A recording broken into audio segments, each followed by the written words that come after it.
আর যদি টাকার কথায় আসেন, যে টাকা নেই তাকে যে তুচ্ছ মনে করে, কেউ তাকে সম্মান করে না, কারণ বর্তমান সমাজটাই এরকম হয়ে গেছে, তাই না? আমরা সবাই বলি না যে ধনী গরিবের কোনো ভেদাভেদ নাই, কথাটা একদমই ভুল। আমরা জাস্ট কথাগুলো মুখে বলি রে ভাই, বাস্তবে আমরা কয়জন এমন যারা এই ভেদাভেদটা দেখি না, বা কয়জন এই কথাগুলো কাজেও প্রমাণ করি বলেন তো? কয়জন বড় লোকরা দেখছেন যে গরিবের বাসায় যে ভাত খাইতে?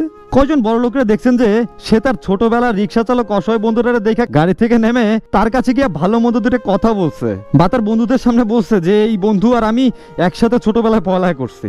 এরকম মানুষের সংখ্যা খুবই কম এখন। তবে এমন না যে নাই, এমন মানুষও আছে, শুধু সংখ্যায় কম।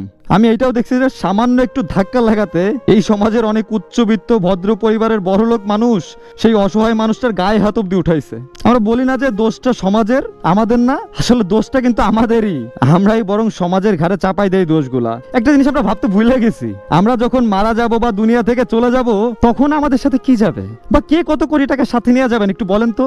মুখে মুখে আমরা সবাই ফুটাই, বুঝছেন, সবাই কথার বেলায় পাক্কা। আমার একটু বলেন তো যে কখনো শুনছেন যে কেউ মাইক হাতে নিয়ে বলছে যে আমি খারাপ, আমি এটা ভুল করছি, আমার দোষ আছে? কেউই বলে না, এমনকি আমিও না রে ভাই।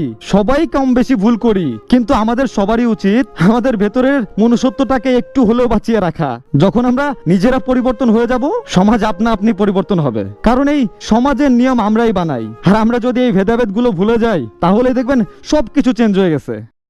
I tried so hard and got so far, but in the end it doesn't even matter. I had to fall to lose it all, but in the end it doesn't even matter.